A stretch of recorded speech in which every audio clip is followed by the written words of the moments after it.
दोस्तों, इस वीडियो में मैं आपसे बात करूंगा आरेख के बारे में। तो देखिए, ये जो गणित है ये कक्षा 7वीं में है।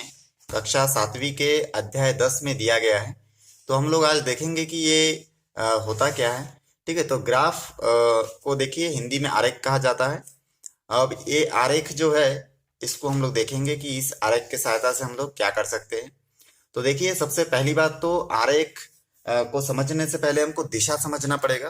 तो यहाँ पे मैं देखिए आपको डायरेक्शन बना के समझाता हूँ। जैसे कि हम लोग जानते हैं कि मुख्य रूप से 4 दिशा होता है, ठीक ना। तो ये देखिए, मैं इस प्रकार से ठीक है, दो रेखाखंड इस प्रकार खींचूंगा जो एक दूसरे को क्रॉस करते हैं। इस मध्य बिंदु को O मानेंगे। अब यहाँ पे देखिए, इसको हम लोग पूर्व मान लेते हैं। और ठीक है, ये पूर्व है और इधर आपका पश्चिम हो जाएगा।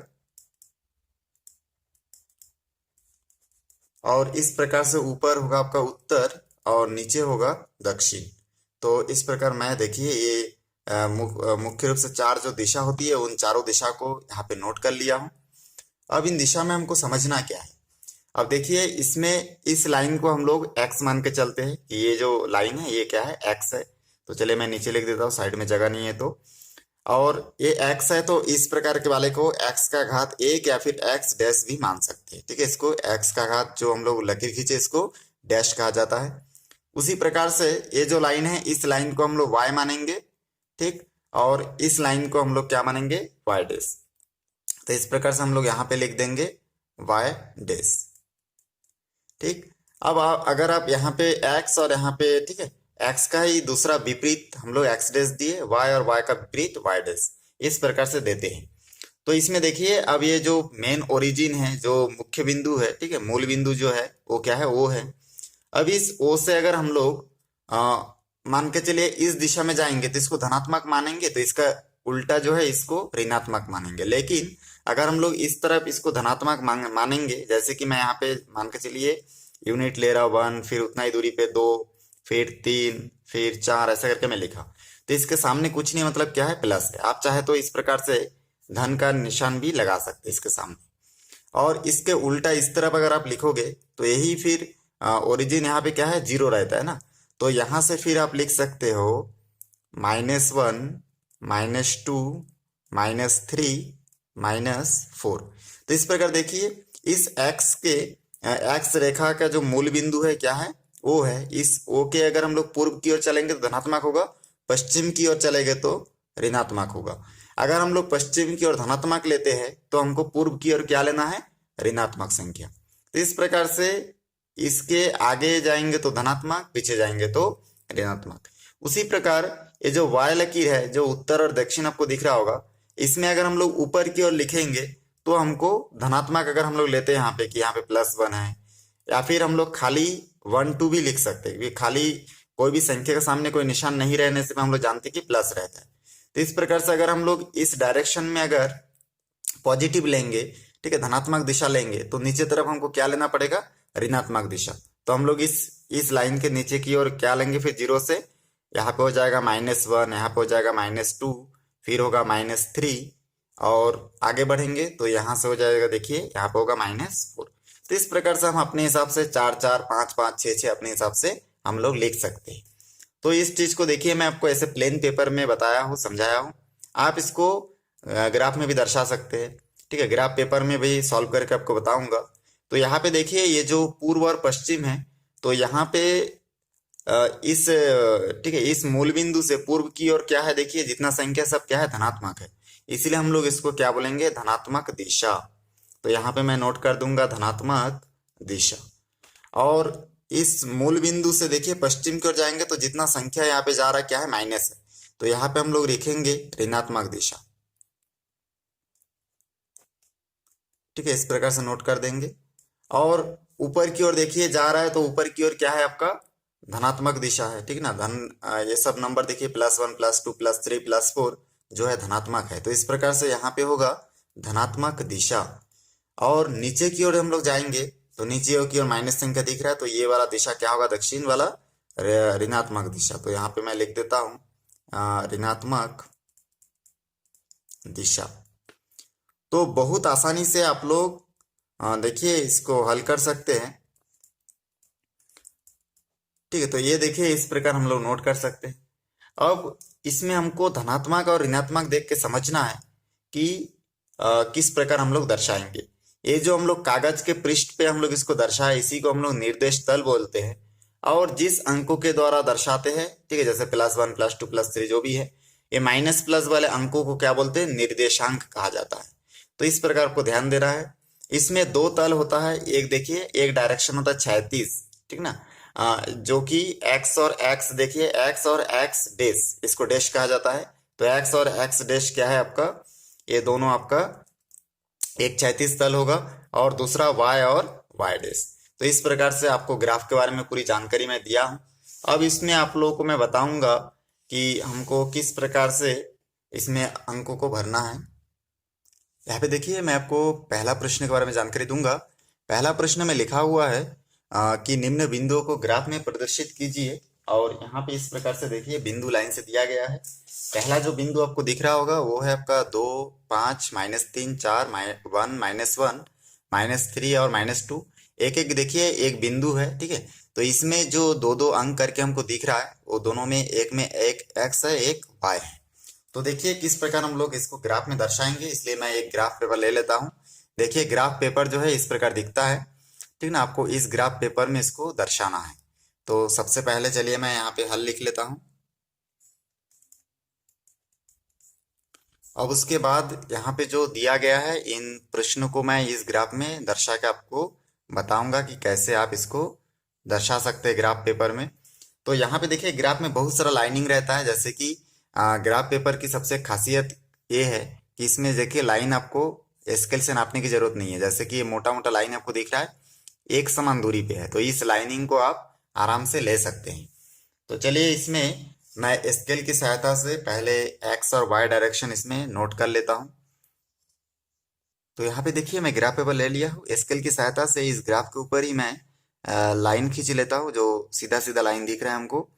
इसमें देखिए इस प्रकार से मैं लाइन खींच लिया, ठीक है। ये जो इसमें भी लाइन दिख रहा है आपको, दिख रहा है बोल्ड लाइन, तो इस लाइन में आपको खींचना है। चलिए ऊपर की तरफ भी मैं लाइन खींच लेता हूँ। तो यहाँ से ऊपर की ओर भी मैं देखिए इस प्रकार लाइन खींच लूंगा। तो यहाँ पे ये लाइन खींचने के बाद आपको क्या करना है, इसमें देखिए ये जो सबसे ऊपर जो लाइनिंग आपको दिख रहा होगा, ठीक ना, इस लाइन को हम लोग क्या जानते हैं, y है, और ये लाइन क्या है, x है। तो यहाँ पे हम लोग x लिखेंगे इस प्रकार से, और इसके ऑपोजिट हम लोग x डैश लिखेंगे। और उसके बाद देखिए ऊपर हम लोग y लिखेंगे यहाँ पे, ठीक है। और नीचे क्या लिखेंगे हम लोग, y डैश। तो यहाँ पे मैं क्या कर दूंगा, साइड में y डैश इस प्रकार से लिख देता हूँ। अब इसमें ये जो मेन पॉइंट है यहाँ पे 0 है।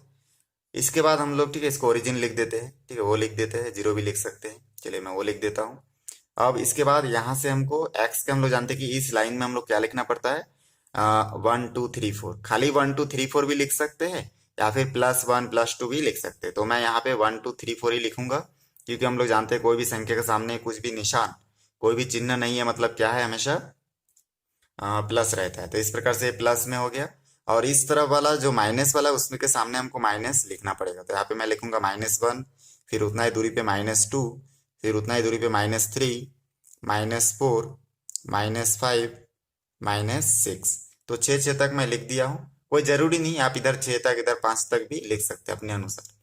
उसके बाद देखिए ऊपर तरफ मैं लिखूंगा, क्योंकि हम लोग जानते हैं ऊपर तरफ धनात्मक होता है। तो यहाँ पे लिखूंगा 1, फिर लिखूंगा 2, 3, 4, 5, ठीक है, 5 तक लिख के छोड़ दिया मैं। और चाहे तो ऊपर यहाँ पे भी लिख सकता हूँ 6। तो इस तीर के निशान को फिर यहाँ से मिटाना पड़ेगा इधर, ठीक है, क्योंकि वो हमेशा बाद में होता है, पहले नहीं होता। तो इस प्रकार से 6 तक हम लोग लिख लिए। नीचे तक भी हम लोग लिखेंगे -1, -2, -3, -4। चलिए और जरूरत पड़ेगा तो आगे हम लोग नोट करेंगे, बाकी 4 तक लिख के छोड़ देते हैं। अब हम लोग इसमें देखेंगे कि ये जो प्रश्न है इसको दर्शाना कैसे है। ठीक है, इतना चीज आपको दर्शाना है। एक्स में एक तरफ मूल बिंदु से एक तरफ होगा आपका धनात्मक, एक तरफ ऋणात्मक, ऊपर भी आपका धनात्मक और नीचे ऋणात्मक। उसके बाद हमको क्या करना है, पहला प्रश्न देखना है कि क्या दिया है, 2 और 5। अब देखिए 2 को x मानेंगे और 5 दूसरी संख्या को y मानेंगे, तो x और y। तो x का मान जो है देखिए धनात्मक है और y का मान भी धनात्मक है। मतलब x के लाइन में देखिए धनात्मक ये है, 1 2 3 4, इधर धनात्मक संख्या है, तो इसमें क्या देखना है 2, तो ये है 2। और इधर देखिए y का संख्या क्या लेना है, वो भी धनात्मक लेना है, मतलब ऊपर की ओर देखना है। तो y धनात्मक क्या है, +5 है, तो इससे 5 और किधर लेना है, 2 में लेना है। तो इस प्रकार से ये देखिए 5 और 2 के तरफ ये आपको दिख जाएगा डायरेक्शन, यहाँ से एक पॉइंट दीजिए और स्केल से इस तरह से ये 2 और 5 को इस प्रकार आपस में मिलाइए।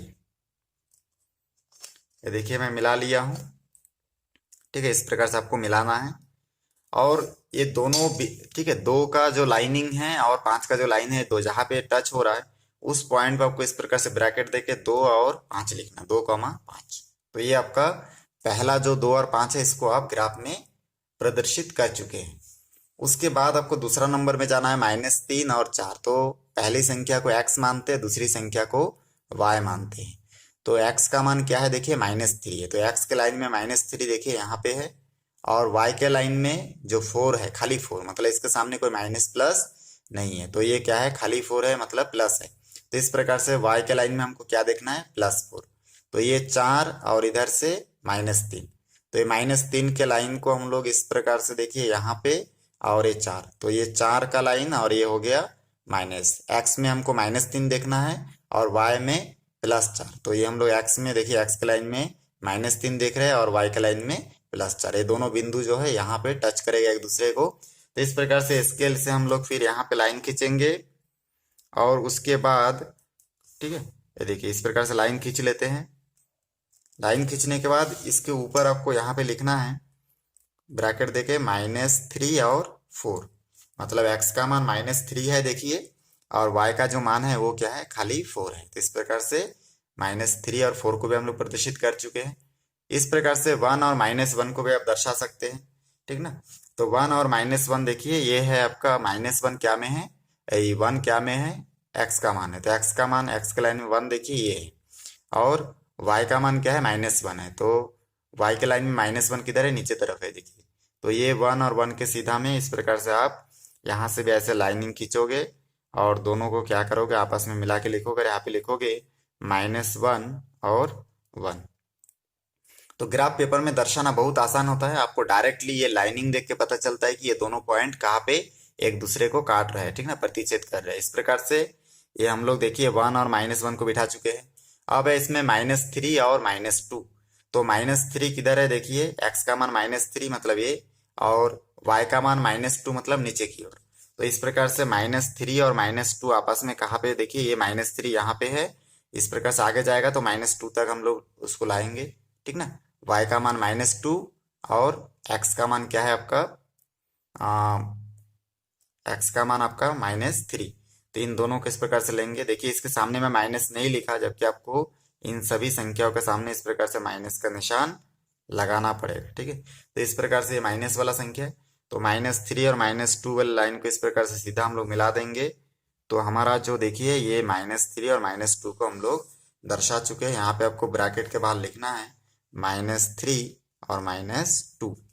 तो ये देखिए आप -3 और -2 को भी दर्शा सके हैं। उसके बाद 0 और 6, तो 0 और 6 को दर्शाने की जरूरत नहीं है, x का मान क्या है, 0 है, मतलब x के लाइन में 0 देखिए ये है, और 6 का y का मान क्या है, 6 है, तो y का मान किधर है, ऊपर है, ठीक ना। +6 जो है वो क्या है, ऊपर की ओर है, इसलिए हमको इसको दर्शा नहीं सकते, क्योंकि 0 से 6 तक लाइन खींचेंगे तो ये हमारा जो मेन लाइन है इस मुख्य रेखा पर ही हमको दर्शाना पड़ेगा, तो उसको दर्शाने से भी नहीं दिखेगा, इसीलिए उसको छोड़ दीजिए। -3 और 0, अब -3 मतलब x का मान और ये दूसरा 0 मतलब y का मान, ठीक ना। हमेशा ये जो दो संख्या दिख रहा है, एक x है एक y है, तो यहाँ पे -3 देखिए, -3 और 0 को भी दर्शा नहीं सकते, क्योंकि -3 जो है, ठीक है, x का मान वो x के लाइन में देखिए यहाँ पे है, और y का मान क्या है, 0 है, तो y के लाइन में 0 भी, y का और x का 0 तो एक ही जगह पे है ना, मुख्य बिंदु जो है उसी पे है, तो इन दोनों को अगर लाइन खींचेंगे यहाँ से तो दिखेगा भी नहीं, तो उसको दर्शाने का कोई मतलब नहीं है। उसी प्रकार से 0 और -4, x का मान 0 और y का मान -4, इसको नीचे तरफ दर्शाएंगे तो इस लाइन के ऊपर से जाएगा, इसको हम लोग इसलिए नहीं दर्शाएंगे।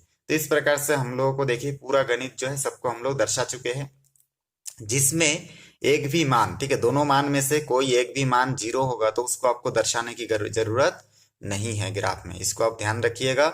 अगर दोनों मान 0 के अलावा दूसरी संख्या तो उसको आपको ग्राफ में दर्शाना है। तो इस प्रकार से हमारा जो ग्राफ में कैसे दर्शाना है आपको समझ में आ गया होगा। देखिए अगर आप इसमें ये जो 0 वाला लाइन है इसको भी दर्शाना चाहते हैं तो दर्शा सकते हैं। यहाँ पे आपको जैसे 0 और 6 है तो आपको ठीक है x का मान 0 और 6, तो यहाँ पे आप दर्शा सकते हैं 0 और 6। उसी प्रकार से -3 और 0, तो -3 x का मान है तो इस -3 के यहाँ पे आप दर्शा सकते हैं -3 और 0। उसके बाद 0 और -4, तो 0 देखिए x का मान 0 है और y का मान जो है -4 है, तो 4 के -4 नीचे की ओर इसमें साइड में दर्शा सकते हैं आप 0 और -4। इसको अलग से बाहर खींचने की आवश्यकता नहीं है। चलिए इसके बाद मैं आपको बताऊंगा इसका प्रश्न नंबर 2 के बारे में। देखिए अब मैं आपको जानकारी दूंगा इसमें।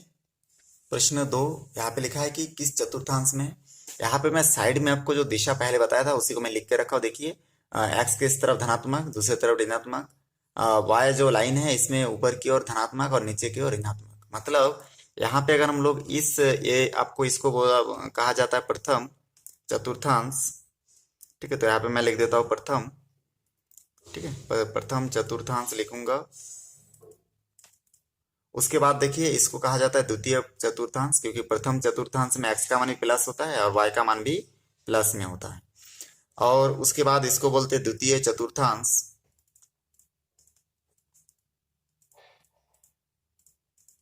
ठीक ना।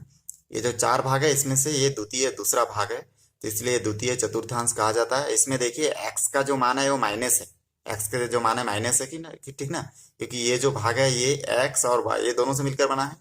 तो यहाँ पे x का मान क्या है, माइनस है, और y का मान क्या है, प्लस है। तो इसलिए ये हो जाएगा x का मान माइनस और y का मान होगा प्लस।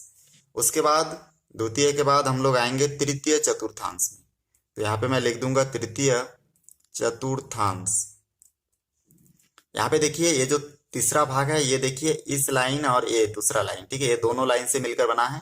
इसमें x लाइन है और ये है y लाइन। तो x का लाइन क्या है, माइनस में है, और y का जो लाइन है वो देखिए माइनस में है। तो इस प्रकार से माइनस और माइनस होगा दोनों, x का मान भी माइनस होगा, y का मान भी माइनस में होगा। उसके बाद यहाँ पे देखिए आपका आखिरी में जो बचा है ये होगा चतुर्थ चतुर्थांश, ठीक ना, चतुर्थ चतुर्थांश ऐसा करके लिखेंगे। और इसमें भी देखिए आपका ये है x का मान, ये है y का मान, दोनों मान क्या है, x का मान प्लस में है और y का जो मान है वो देखिए माइनस में है। तो इस प्रकार आपको समझ में आ गया होगा। तो देखिए ये आपको ध्यान आपके दिमाग में रहना चाहिए। उसके बाद इसको देख के आप तुरंत बता सकते हैं कि कौन सा जो बिंदु है, ठीक है, ये कौन से चतुर्थांश में है। तो इसीलिए हम लोग यहाँ पे हल लिखे। अब यहाँ पे लिखूंगा अतः, तो यहाँ पे देखिए चारों में से सबसे पहला इसमें क्या है आपका -2 और -2। तो -2 और -2 कौन, ठीक है, -2 और खाली 2 है ये, सॉरी इसको -2 नहीं, ये होगा आपका खाली 2। तो ये किस चतुर्थांश में है तो इसको हम लोग देखेंगे अभी।